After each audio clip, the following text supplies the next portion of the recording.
Hey, it's Matt Shoemaker from the Live American History blog, and this is OER Week Day 7.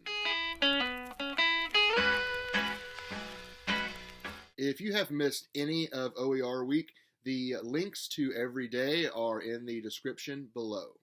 Today's topic is all about student innovation, and that is something that is very important to me. That is something that is very important to a great many educators. I'm noticing more and more as we move further into the 21st century, actually equipping kids to innovate for themselves.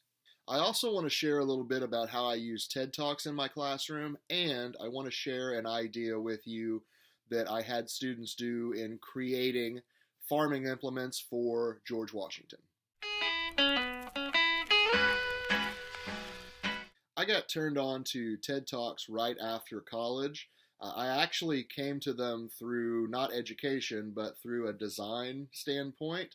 And one thing that I found was Sir Ken Robinson's epic gauntlet toss into the field of education, where he challenged schools and said that they had actually done a better job killing creativity than fostering it. And I think teachers use TED Talks so often in their classroom that now there's actually a TED Ed, a TED Education site that has shorter, a lot of times animated videos and discussion questions and quiz questions that go with it. So if you want to hook students in that way with the idea of TED Talks, but something that is a little shorter than the usual 18 to 20 minutes, then TED Ed might be a good option. And they have some work by some really great people on there. I know that Kenneth C. Davis has several on TED Ed in the social studies field,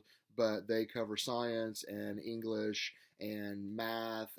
TED Talks have been around for several years, and they bring some of the most innovative names in different fields, some of the most engaging people in different fields, in to speak to audiences and then to broadcast that to the world. There have been 3 TED Talks which have stuck with me over time.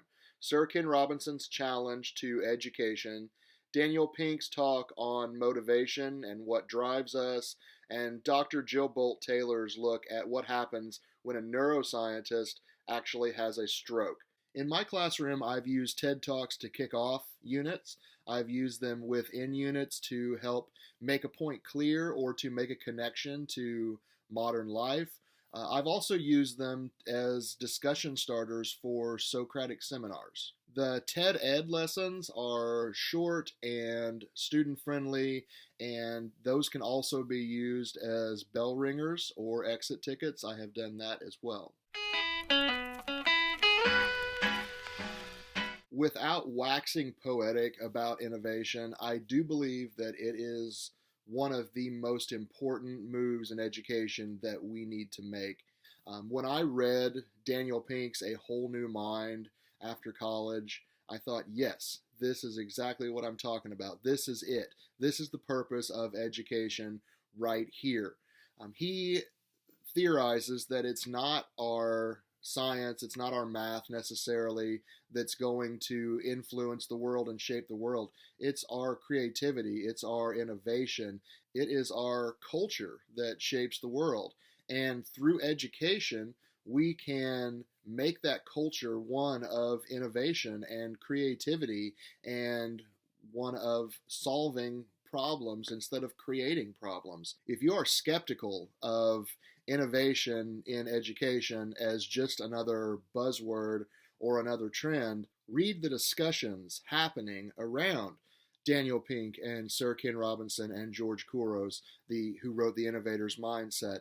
Educators are excited. Educators are pumped and ready to move forward with challenging kids to not just be passive, but to actually be innovators and to be creators of content and curators and able to take from all around them and consolidate and produce something that can move us forward. Last year, when we were planning History Lab in the spring, we were really stumped on what to do with American Revolution and the years immediately following. And over the summer, I got the opportunity to take part in the George Washington Teachers Institute at Mount Vernon. And the week that I went was Washington the Entrepreneur. And that was led by Dr. Ed Langle, who wrote this great book right here, First Entrepreneur. And it talks really more about Washington, I think, as he really wanted to be, which was not statesman or military hero, but farmer and innovator. When I got back from the summer, I just kind of took over with my co-teacher. I said, all right, when we get to Washington and when we get to that point, just give it to me. I've got it. I've got everything you need. So we planned an activity that utilized some of the new things that I learned about Washington at Mount Vernon over the summer. If you saw the blog post from yesterday, OER Week Day 6, then you heard a little bit about competencies, and that is what we based our class around History Lab. So one of the ones we talked about yesterday was engineering. Another competency that we focused on was robotics. So in this activity, we ask students to create something that would make life around Mount Vernon a little easier. They used the Vex Lego robotics kits to do that. Now, we also included the option for makey-makeys or little bits, but all of the students veered towards Vex robots because we had not used those a great deal yet.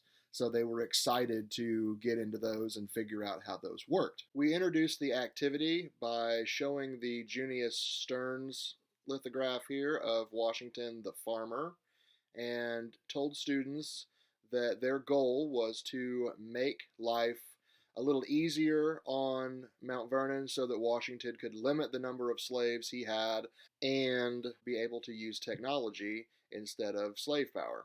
To prepare, students also researched Washington's growing of tobacco and how labor intensive that was, and his switch to wheat, and the different methods and the amount of time and brain power and research that he put into improving his farming practices.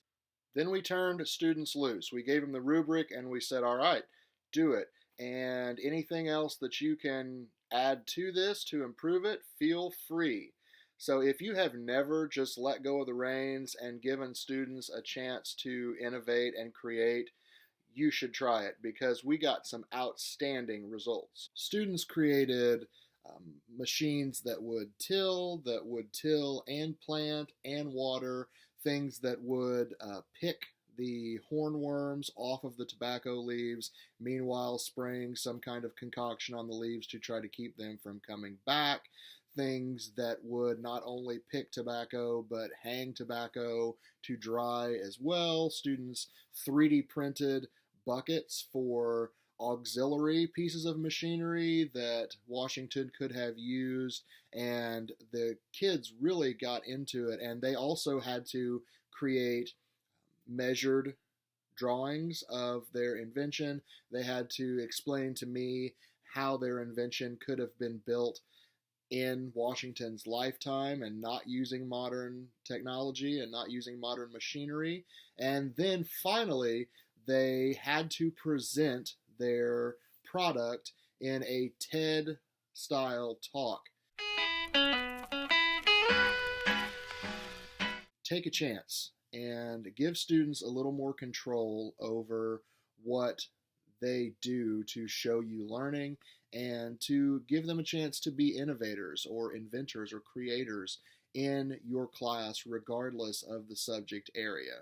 I would just like to thank all of you who have taken time out of your schedules to check in with OER Week this week. Thank you to those that have also shared out resources and ideas. And I'm going to do a blog post at the end of this where I will put all the links, just a reminder for everybody that wants them, and just kind of share what I learned during vlogging, because I did learn quite a lot in forcing myself to vlog and blog for 7 days in a row. I would like to stay in contact with those of you that I met throughout this week, and anyone else interested in sharing ideas and in the Go Open movement.